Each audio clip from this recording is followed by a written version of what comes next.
നല്ല ഇടയൻ ആടുകൾക്കായിട്ട് ജീവൻ നൽകുന്നു. The good shepherd gives his life to his people. Part 2.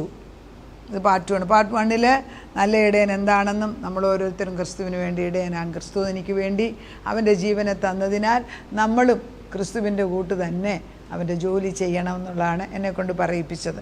ഇന്നിപ്പോൾ പറയാൻ പോകുന്നത് യോഹന്നാൻ്റെ സുവിശേഷം 10-ാം അധ്യായത്തിലെ ചില വാക്യങ്ങളാണ്. കർത്താവ് പറയുന്നത് 10:11 ഞാൻ നല്ല ഇടയനാകുന്നു, നല്ല ഇടയൻ ആടുകൾക്ക് വേണ്ടി തൻ്റെ ജീവനെ കൊടുക്കുന്നു. തന്നില്ലേ? കർത്താവ് ഇടയനായിട്ട് വന്നിട്ട് നമുക്ക് വേണ്ടി അവൻ ക്രൂശിന്മേൽ കയറിയില്ലേ? ഞാൻ കർത്താവിൻ്റെ തുടക്കം ഇങ്ങനെയാണ് 10. ആമേൻ ആമേൻ ഞാൻ നിങ്ങളോട് പറയുന്നു, ആട്ടിൻ തൊഴുത്തിൽ വാതിലൂടെ കടക്കാതെ വേറെ വഴിയായി കയറുന്നവൻ കള്ളനും കവർച്ചക്കാരനും. എന്താണ്? ആട്ടിൻ തൊഴുത്തിൽ വാതിലൂടെ കിടക്കാത്തവരുണ്ട്. ഒരു വാതിലേ ഉള്ളൂ ഇതിന്. അതാണ് യഹൂദന്മാരുടെ സിസ്റ്റത്തിൽ. ആടിനൊരു ആലയം ഉണ്ടാക്കിയാൽ അതിന് ഒരു വാതിലേ ഉള്ളൂ. ആ വാതിൽ യേശു കുറുകെ കിടക്കുന്ന ഇടയനായിട്ട് അങ്ങനെയാണ് ചിത്രീകരിക്കുന്നത്. ഇടയൻ ആ വാതിക്കലാണ് കിടക്കുന്നത്. ഇടയനെ അറിയാതെ ഒരു സിംഹമോ ഒരു പുലിയോ ഒരു ചെന്നായോ അകത്ത് കയറാനൊക്കത്തില്ല. അതാണ് ആടിൻ്റെ ഇടയൻ്റെ ശ്രദ്ധയാണ് നമ്മൾ ശ്രദ്ധിച്ചിരിക്കും. നമ്മുടെ ഓരോ ആടുകളുടെയും ജയം. എനിക്ക് നല്ല ഇടയനുള്ളത് കൊണ്ട് വഴിമാറി നടക്കുമ്പോഴും ബോധമില്ലാതെ നടക്കുമ്പോഴും ദൈവത്തിൻ്റെ ആത്മാവിൻ്റെ മേൽ നിൽക്കുന്നത് നമ്മുടെ പ്രാർത്ഥനയാണെന്ന് ഓർക്കുക. വാതിൽ കൂടെ അല്ലാതെ കയറുന്ന ഇടയന്മാരുണ്ടെങ്കിൽ സൂക്ഷിച്ചോണം, അവൻ കള്ളനും കവർച്ചക്കാരനുമാണ്. ഇല്ലേ? പറയുന്നുണ്ട്, ജെറമ്യാ പറയുന്നുണ്ട്, കള്ളപ്രവാചകന്മാർ, കള്ള ഇടയന്മാർ. ആ സിംഹം വരുമ്പം ഇട്ടേച്ച് ഓടിപ്പോന്നു. എന്നാൽ ദാവീദിൻ്റെ ഒരു പ്രത്യേക സ്വഭാവം എന്തുവാണ്? സിംഹം വന്ന് ആടിനെ കൊണ്ടുപോയപ്പം ദാവീദ് അവിടെ ഉറക്കം തൂങ്ങിയിരുന്നില്ല. ദാവീദ് അതിൻ്റെ പുറകേ ഓടിച്ചെന്ന് അതിൻ്റെ ആ താടിക്ക് പിടിച്ചിട്ട് അതിൻ്റെ വാ തുറന്നിട്ട് ആടിനെ എടുക്കുക തന്നെയല്ല, കാല് മാത്രമേ പുറത്തുള്ളെന്നാണ് പറയുന്നത്. എന്നിട്ട് അതിനെ എടുത്തിട്ട് അതിനെ വീശി എടുത്ത് എറിഞ്ഞു കൊല്ലുമെന്ന്. അത്ര ശക്തി. ദാവീദിന് തന്നെ ശക്തിയുണ്ടോ? അല്ല. ദൈവത്തിൻ്റെ ശക്തി ആ ടൈമിൽ വരും. ഒരു നന്മ പ്രവൃത്തിക്ക് വേണ്ടി നമ്മൾ ഇറങ്ങിത്തിരിക്കുമ്പോൾ അതിന് വേണ്ട ശക്തി ദൈവം തരും.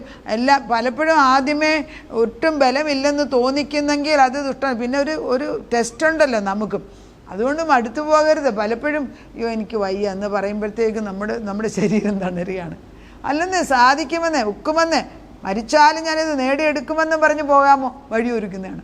അപ്പോൾ നമ്മൾ വിചാരിക്കും ഈ ചുള്ളിക്കമ്പാണ് ഇത്രയും നേരം എന്നെ പേടിപ്പിച്ചുകൊണ്ടിരുന്നത്. ഓരോരുത്തർ സൂയിസൈഡ് ചെയ്യുന്നവർക്ക് ആ ടൈമിൽ ഒരു ചെറിയ പ്രത്യാശയുടെ ഒരു വെളിച്ചം കിട്ടിയാൽ മതി, അവർ നിൽക്കും, ജീവിച്ചു പോകും. പക്ഷേ അത് കൊടുക്കാൻ ആളില്ലെന്ന്. നമുക്ക് കള്ളപ്രവാചകന്മാരുണ്ട്, ഈ പേടിപ്പിക്കുന്ന പോലെ പ്രൊഫസി പറയുന്നവരുണ്ട്. സൂക്ഷിക്കണം.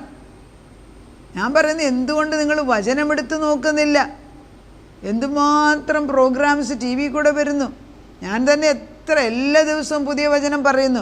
പല പ്രാവശ്യം കേൾക്കുമ്പോൾ നിങ്ങൾ വളരും. ഇത് വളമാണ്.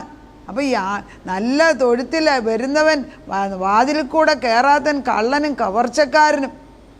വാതിലൂടെ കടക്കുന്നവൻ ആടുകളുടെ ഇടയനാകുന്നു. ഒരു വാതിൽ, അത് യേശുവാണ്. അതവർ ഞാൻ തന്നെ വഴിയും സത്യവും ജീവനും, ഞാനാണ് നല്ല ഇടയൻ. അതാണ് നമ്മൾ പലപ്പോഴും സങ്കീർത്തനം 23 പറയും ആടുകളുടെ കരച്ചിലും കൂടാണ്. ആടുകളുടെ വാഗ്ദത്തമാണ് ദൈവത്തോട്. അപ്പം ആടുകൾ അവന് വാതിൽ കാവൽക്കാരൻ തുറന്നു കൊടുക്കും. ആടുകൾ അവൻ്റെ ശബ്ദം കേൾക്കുന്നു. തൻ്റെ ആടുകളെ അവൻ പേർ ചൊല്ലി വിളിച്ച് പുറത്ത്. ദൈവത്തിൻ്റെ ശബ്ദം വ്യക്തമായിട്ടും കേൾക്കാനുള്ള ബുദ്ധി എനിക്കുണ്ടാകണം. 100 പേരുടെ നടുക്കും എന്നെ യേശുവാണ് വിളിക്കുന്നതെങ്കിൽ ആ ശബ്ദം ഞാൻ കേൾക്കണം. അന്തരാത്മാവ് നിന്നോട് പറയും പോകെ ചെയ്യെന്ന് പറഞ്ഞാൽ വേറൊരാൾ കൂട്ടിന് വരണം നോക്കിയിരിക്കല്ലേ, എടുത്ത് ചാടി പുറത്തു പോയി കാണുക, ചെയ്യുക. മനസ്സിലായോ? നമ്മൾ മുറിക്കകത്തിരിക്കുമ്പം ചിലപ്പം ദൈവം പറയും നീ അങ്ങോട്ടൊന്ന് പോകാൻ പറയും. അതിനുള്ള വഴി ഒരുക്കിയിട്ടാണ് ദൈവം പോകാൻ പറഞ്ഞത്. അയ്യോ എനിക്ക് വയ്യാന്ന് പറയാൻ നടക്കൂല. അങ്ങനെ അനുഭവങ്ങൾ പലതുകൊണ്ട്. കഴിഞ്ഞ ദിവസം തന്നെ ഒരാൾക്ക് വേണ്ടി പ്രാർത്ഥിക്കാൻ പോകും. ഞാൻ വിചാരിച്ച എൻ്റെ കൂടെ ഒരാളുടെ കൂടെ വരുമെന്ന്. അപ്പോൾ നമുക്ക് ഒരാൾ കൂടെ ഉണ്ടെങ്കിൽ ഒരു വലിയ ഗുണമുണ്ട്. അവർ പ്രാർത്ഥിച്ചോളുമല്ലോ, നമ്മൾ രണ്ടും കൂടെ അല്ലേ എന്ന് ചിന്തിക്കും. പക്ഷേ കർത്താവ് പറഞ്ഞില്ല, കർത്താവ് അവരെ അങ്ങ് മാറ്റി, പിന്നെ ഞാൻ തന്നെയായി. അപ്പോൾ ഒരു ചിന്ത വന്നത് ഞാൻ തന്നെയാണെങ്കിൽ പിന്നെ എന്തിനാണ് പോകുന്നത്? 1 2 എന്നാലും അവർ പോകുന്നില്ലല്ലോ. മനസ്സിലായോ? പിന്നെ 3ാമത്തെ ചിന്തയാണ്, അല്ലേ യേശുവാ പോകാൻ പറഞ്ഞ് ഞാനിപ്പോൾ അങ്ങോട്ടും ഇങ്ങോട്ടും നോക്കണം. അപ്പോൾ വേറൊരു ബലം വന്നുണ്ട്. യേശുവാണെന്ന് പറഞ്ഞതെന്ന് എൻ്റെ അന്തരാത്മാവിന് മനസ്സിലായപ്പോൾ ഞാൻ പറഞ്ഞു പോയേ ഒക്കത്തുള്ളൂ. അവിടെ തന്നെ ഡോക്ടർ കാർ എടുത്തു, ഞങ്ങൾ രണ്ടുപേരും കൂടെ പോയി. കാണേണ്ടത് കണ്ടു, കാണേണ്ടവരെ കണ്ടു, പ്രാർത്ഥിച്ചു, തിരിച്ചു വന്നു.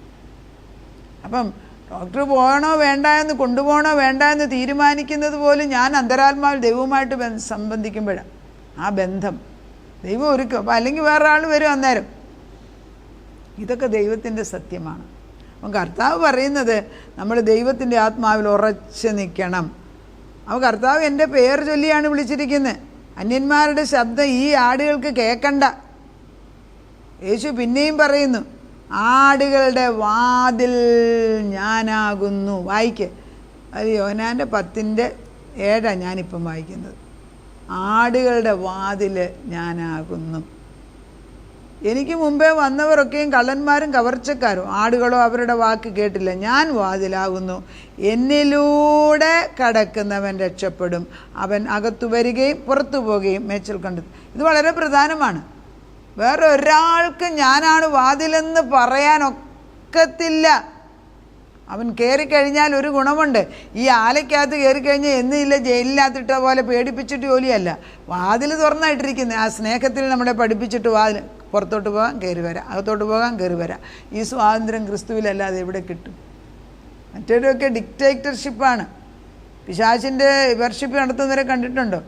നമ്മളൊക്കെ ഈ ചിലത് ഈ ഓരോന്നൊക്കെ നമ്മൾ ഈ യൂട്യൂബിൽ കാണുക, വാഗൊണ്ട് പറയാൻ പോലും കൊള്ളൂല. കൊച്ചു പിള്ളേരെ ഉപദ്രവിക്കുന്നത്, പെൺമക്കൾ പിന്നെ കന്യകമാരെ സ്ത്രീകളെ കൊണ്ട് ദുഷ്ടശക്തിക്ക് കൊടുക്കുന്നത്, നമ്മുടെ കൊച്ചു ആൺമക്കളെ ഉപദ്രവിക്കുന്നത്, ഇതൊക്കെ നടക്കുന്ന ലോകത്തിൽ ഞാനാകുന്ന വാതിലിനകത്തൂടെ കയറിയ ഭവനത്തിനകത്ത് ഓരോ മുറി എൻ്റെ മക്കൾക്കും നിങ്ങളുടെ മക്കൾക്കും ഉണ്ടെങ്കിൽ അവരിയ്ക്കേണ്ട മുറിയിൽ ഇരിക്കുന്നിടം വരെ പ്രാർത്ഥിക്കണം. ഇരിക്കുന്നിടം വരെ. പിന്നെ വീടുണ്ടാക്കിയിട്ടിരിക്കുക, ഇരിക്കാൻ ആളില്ലെന്ന് പറഞ്ഞ് എന്തൊരു സങ്കടമല്ലേ കർത്താവേ. ഇരിക്കേണ്ടിയവൻ കടന്നു വന്ന് അവൻ്റെ കസേരയിൽ, അവൻ്റെ സെറ്റിയിൽ, അവൻ്റെ മുറിയിൽ, അവൻ്റെ ഡൈനിങ് ടേബിളിൽ ഇരിക്കണം. അത് ദൈവമാണത് ചെയ്തു തരേണ്ടത്. നമ്മൾ പ്രാർത്ഥിക്കുക, കർത്താവേ നീ അത് ചെയ്തു തരുമെന്ന് ഉറപ്പിച്ച് പറയും. ഞാൻ വാതിലാകുന്നു, എന്നിലൂടെ കടക്കുന്നവൻ രക്ഷപ്പെടും. ഇത് സാൽവേഷനെ കുറിച്ചാണ് പറയുന്നത്. അത് ചെറിയ കാര്യമല്ല. പിന്നെ ഞാൻ മോഷ്ടിപ്പാനും അറുപ്പാനും മുടിപ്പാനും അല്ലാതെ കള്ളൻ വരുന്നില്ല. അവർക്ക് ജീവൻ ഉണ്ടാകുവാനും സമൃദ്ധമായിട്ടുണ്ടാകുവാനും അത്രേ ഞാൻ വരുന്നത്. എല്ലാവരും പറയുന്ന ഒരു വചനമാണ് യോഹന്നാൻ്റെ 10:10. ദുഷ്ടൻ വന്നത് മോഷ്ടിപ്പാനും കൊല്ലാനും അറുപ്പാനുമാണ്. എന്നിട്ടോ ഈ ദുഷ്ടൻ്റെ പുറകെ പോകാനാണ് 95% വിശ്വാസികളും പോകുന്നത്. എവിടെ എൻ്റെ പേര് പ്രശംസ? എവിടെ? ദൈവം നമുക്ക് പ്രശംസ തരും, അത് വേറെ കാര്യം. പക്ഷെ എവിടെയാണ് മറ്റുള്ളവരുടെ മുമ്പിൽ ഞാൻ പ്രമാണിയാകാവുന്നത്, അവിടെയാണ് ഞാൻ ഷൈൻ ചെയ്യാൻ പോകുന്നതെന്നും പറഞ്ഞു പോയാൽ കർത്താവിൻ്റെ പരിശുദ്ധാത്മാവാണോ പ്രവർത്തിക്കുന്നത്? നമ്മളെ മൂടി മറയ്ക്കുകയാണ്. ഈ സമയത്ത് മൂടി മറച്ചിട്ട് വേണം പോകാൻ. പരിശുദ്ധാത്മാവ് മൂടി മറയ്ക്കണം ആത്മാവിൽ. എന്നെ കാണണ്ട. ഇവ തേജസ് കൊണ്ട് നമുക്ക് ചുറ്റും ഒരു വലയം വെച്ചിരിക്കുകയാണ്. അതിനൊരു ഡ്യൂപ്ലിക്കേറ്റ് വലയമല്ല ഞാൻ ഉദ്ദേശിക്കുന്നത്. എല്ലാത്തിനും ഒരു ഡ്യൂപ്ലിക്കേറ്റ് ഉണ്ടല്ലോ, ശരിയായിട്ടുള്ളതും കളിപ്പീരായിട്ടുള്ളതും എല്ലാം. നമ്മളെല്ലാം ഈ കളിപ്പീരിനകത്ത് കണ്ട് ജീവിച്ചിട്ട് ശരിയെന്തെന്ന് അറിയത്തില്ല. ഈ അടുത്തിടെ തന്നെ നമ്മുടെ സ്ഥലത്തുനിന്ന് കുറച്ച് മണ്ണ് വാരി എടുത്തുകൊണ്ട് പോകാൻ ഗവൺമെൻറ് സ്ഥലത്തിന് മണിമലയാറിൻ്റെ സൈഡിൽ കുറച്ച് സ്ഥലമുള്ളിടത്ത് ചെളി കൂടി കിടക്കുകയാണ്. അപ്പോൾ ചെളി എടുത്തുകൊണ്ട് കൊടുക്കാൻ ഗവൺമെൻറ് അനുവാദം കൊടുത്തു. അവർക്ക് പെർമിഷൻ ഉണ്ടെന്ന് വന്ന് നമ്മളോട് പറയാം നമ്മുടെ സ്ഥലത്തിൻ്റെ അപ്പുറത്ത് ഇട്ടിട്ടെടുക്കാനായിട്ട്. അവർ ഒന്നിൻ്റെ പുറകെ നുണ പറയുന്നത് കേട്ടപ്പോൾ ഞാൻ പറഞ്ഞു, എങ്ങനെയാണ് മനുഷ്യൻ നുണ പറയുന്നത് കാര്യം നേടാൻ വേണ്ടി? അതോറിറ്റി പറഞ്ഞു, കളക്ടർ പറഞ്ഞു, ഡോക്ടർ പറഞ്ഞു, ഈ നുണ എവിടെയാണ്? ജീവിതത്തിൽ സത്യം പറഞ്ഞിട്ടല്ല മനുഷ്യൻ ബിസിനസ് ചെയ്യുന്നത്. എനിക്കാകെ ഒരു മിനിറ്റേ അയാളുടെ ശബ്ദം ഞാൻ കേട്ടുള്ളൂ. എൻ്റെ സ്പിരിറ്റ് പറഞ്ഞു ശരിയല്ല, അവൻ ശരിയല്ല. ആത്മാവിനറിയാം, പരിശുദ്ധാത്മാവ്. ദൈവത്തിൻ്റെ ആത്മാവുള്ളവർക്ക് സത്യാത്മാവ് എന്തെന്നും സത്യത്തിൻ്റെ പരിശുദ്ധാത്മാവ്. കള്ളൻ അവൻ വരുന്നത് എന്തിനാണെന്നറിയാമോ? മോഷ്ടിച്ചേ അവന് പഠിച്ചേ ഉള്ളൂ. എത്ര കണ്ണിൻ്റെ മുമ്പിൽ അവൻ എടുത്താൻ പറഞ്ഞാൽ അവൻ മോഷ്ടിച്ചാലേ ജീവൻ വെക്കത്തുള്ളൂ. മോഷ്ടിക്കണം, അവൻ്റെ ജീവിത ശൈലിയാണ്. മോഷ്ടിപ്പാനും അറുപ്പാനും മുടിപ്പാനും. എന്നാൽ ഞാൻ വരുന്നതോ ജീവൻ. ഞാൻ നല്ല ഇടയൻ, ഞാൻ എൻ്റെ നല്ല ഇടയൻ ആടുകൾക്ക് വേണ്ടി ജീവനെ കൊടുക്കും. ഞാൻ നല്ല ഇടയൻ. വീണ്ടും യേശു പറയുകയാണ്. ഞാൻ 14 ഇപ്പം വായിക്കുന്നത്. പിതാവ് എന്നെ അറിയുകയും ഞാൻ പിതാവിനെ അറിയുകയും ചെയ്യുന്നത് പോലെ ഞാൻ എനിക്കുള്ളവയെ അറിയുകയും എനിക്കുള്ളവ എന്നെ അറിയുകയും ആടുകൾക്ക് വേണ്ടി ഞാൻ എൻ്റെ ജീവനെ കൊടുക്കുന്നു. പോരെ, ഇതാണ് സത്യദൈവം. എന്നാൽ കള്ളപ്രവാചകന്മാരും കള്ള ഇടയന്മാരുണ്ടെന്ന് എസെക്കിയേൽ 34 1 തൊട്ട് ഏകദേശം 16 വരെയുള്ള വാക്യത്തിൽ പറയുന്നുണ്ട്. ഞാനത് എടുക്കുന്നില്ല, നെഗറ്റീവ് സൈഡിലോട്ട് പോകുന്നില്ല. ആത്മാവിൻ്റെ ശക്തിയിൽ യേശു എനിക്ക് വേണ്ടി വലിയ ഇടയനായിട്ട് നിൽക്കുന്നെന്ന് നമ്മൾ ഓരോരുത്തരും വിളിച്ചു പറയുക. എൻ്റെ മക്കൾക്ക് വേണ്ടി അതാണ് 99 ആടിനെ ഇട്ടേച്ച് മുള്ളിൻ്റെയും പറക്കാരുടെ ഇടയ്ക്ക് കിടന്നിട്ട് ബുദ്ധിയില്ലാതെ പാറയ്ക്കടിയിലിരിക്കുന്ന കുഞ്ഞ് എല്ലാം സുഖമാണെന്ന് പറഞ്ഞൊരു ഹോട്ടലിൽ താമസിക്കേണ്ട എല്ലാം നേടിയെന്ന് വിചാരിക്കുന്നവൻ്റെ കോട്ടകളെല്ലാം ഇടിച്ച് തകർത്തിട്ട് കർത്താവിനെ പൊക്കിയെടുത്ത് അവൻ്റെ അമ്മയുടെ മുമ്പിൽ കൊണ്ടുവെക്കട്ടെ. സംഭവിക്കും. നമ്മുടെ മക്കളെല്ലാം വഴി തെറ്റി നടക്കുന്നതിന് കോളറിനെ പിടിക്കുന്നുണ്ട്, കണ്ടിട്ടുണ്ട്. ഈ പൂച്ച തൻ്റെ കുഞ്ഞുങ്ങളെ പിടിക്കുന്നത്, സിംഹം അതിൻ്റെ പുറത്തൊരു കടിയടിക്കും, അത് പിന്നെ ഇങ്ങനെ തൂങ്ങിക്കിടക്കുന്നതാണ്. അതുപോലെ യേശു കൊണ്ടുവരും. ഇതിനാ ഭയപ്പെടുന്നത്? കുറച്ച് വിശ്വസിക്കുക. എൻ്റെ കണ്ണുകൾ കൊണ്ട് ഞാൻ ദൈവം ചെയ്യുന്ന നന്മകളെക്കുറിച്ച് കാണും, എന്നിട്ട് ഞാൻ എൻ്റെ നേർച്ച കൊടുത്ത് ഞാൻ അവൻ്റെ നന്മകളെ പ്രഘോഷിക്കും. കാര്യം നേടിക്കഴിഞ്ഞിട്ട് ദൈവം ചെയ്ത നന്മകൾ ദൈവത്തിന് വേണ്ടി നേർച്ച നേരുക എന്ന് പറയുന്നത് കാര്യം കാടുന്ന നേർച്ചയല്ല. എന്നെ തന്നെ സമർപ്പിക്കുക ദൈവത്തിന് വേണ്ടി, അതിനുവേണ്ടി ജീവിക്കാം. നമുക്ക് പ്രാർത്ഥിക്കാം. നല്ല ഇടയൻ തൻ്റെ ജീവനെ തൻ്റെ ആടുകൾക്ക് വേണ്ടി തരുന്നു. അത് യേശു ക്രിസ്തുവാണ്. കള്ളൻ വരുന്നത് മുടിപ്പാനും അറുപ്പാനും കൊല്ലാനുമാണെന്ന് പറയും. എന്നാൽ ഞാൻ വരുന്നതോ ജീവൻ തരാൻ, സമൃദ്ധമായ ജീവൻ. ആ ജീവൻ നിന്നിൽ ഞങ്ങൾക്ക് പ്രാപിച്ചിരിക്കുകയാണ്. ആ ജീവൻ്റെ സോഴ്സ് ഇടയനാണ്. ഈ ഇടയൻ അധികാരത്തോടെ തൻ്റെ ചെങ്കോല് നീട്ടിക്കഴിഞ്ഞു, വേലി കെട്ടിക്കഴിഞ്ഞു, ആലയ്ക്കകത്ത് കുഞ്ഞുങ്ങളെ കൊണ്ടുവന്ന് കഴിഞ്ഞിരിക്കുകയാണ്. മക്കളും മരുമക്കളും കൊച്ചുമക്കൾ ഭാര്യമാർ കുടുംബമായിട്ട് ഓരോരുത്തർക്കും അവർക്ക് അസൈൻ ചെയ്ത സ്ഥലത്ത് അവർ വരികയാണ്.